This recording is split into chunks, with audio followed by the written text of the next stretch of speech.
Wahai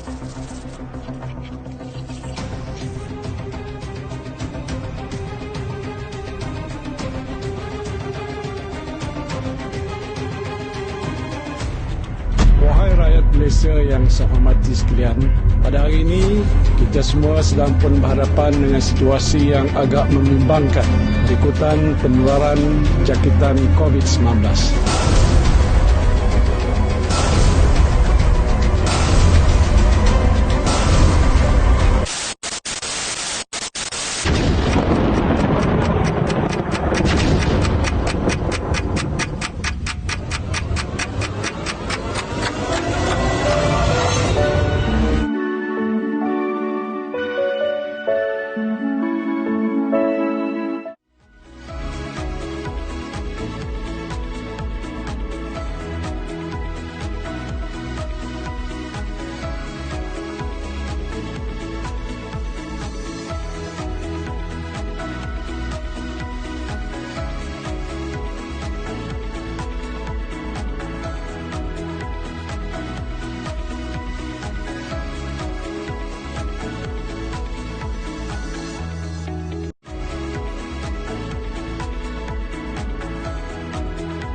Pakailah mask ketika keluar ke kawasan yang ramai orang dan elakkan memakai mask dengan cara yang salah.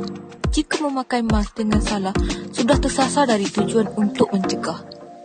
Pakai mask sangat penting kerana ia dapat menghalang kuman atau virus daripada tersebar ke udara dan menjangkiti orang lain. Sekiranya kita tidak memakai mask ketika keluar rumah ataupun berada di tempat orang ramai, kita akan berisiko untuk dijangkiti wabak COVID-19. Cara pemakaian mask yang betul juga amat ditekankan untuk memastikan wabak tidak dijangkiti dengan mudah. Pakai pelitup muka dengan betul. Jangan letak di bawah dagu. Pelitup muka adalah perisai diri dan ianya tidak berkesan jika anda pakai di bawah dagu. Pemakaian topeng muka itu adalah menyahut seruan kerajaan sebagai langkah penjagaan diri sendiri daripada wabak yang dikategorikan sebagai pandemik itu. Pakai mask sebelum anda didenda RM1,000 membawa Akta Pencegahan dan Pengawalan Penyakit Berjangkit 1988 Akta 342 bagi menurunkan kadar kompang kepada pesalah yang tidak memakai pelitup muka di kawasan yang sesak.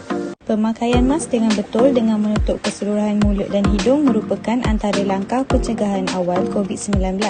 Individu yang tidak memakai mask lebih berisiko dijangkiti virus berbanding individu yang memakainya. Pemakaian pelitup muka yang salah boleh membawa risiko pencemaran kepada pemakai. Risiko dijangkiti virus COVID-19 juga akan bertambah. Memakai topeng muka adalah langkah utama pencegahan menyebar virus kepada orang ramai. Pemakaian mask dapat menjaga keselamatan diri daripada dijangkiti COVID-19. Pastikan pelitup muka menjadi kawan baik anda dengan membawanya ke mana-mana sahaja yang anda pergi. Jangan lupa untuk memakainya dengan cara yang betul.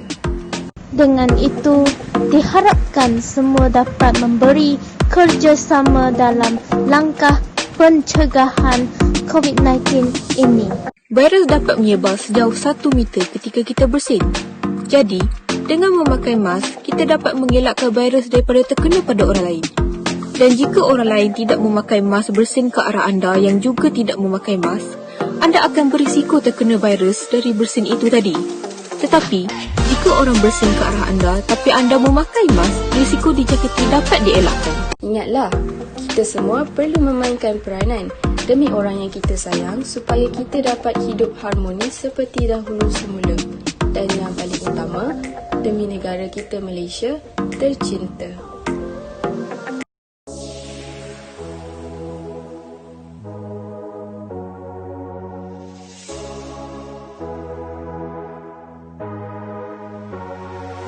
Bantu kami, bantu diri sendiri.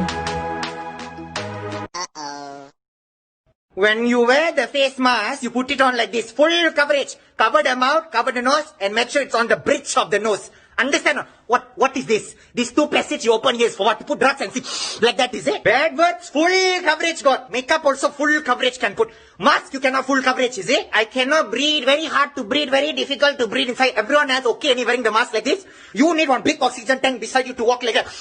Everyone, is it? The face mask not matching.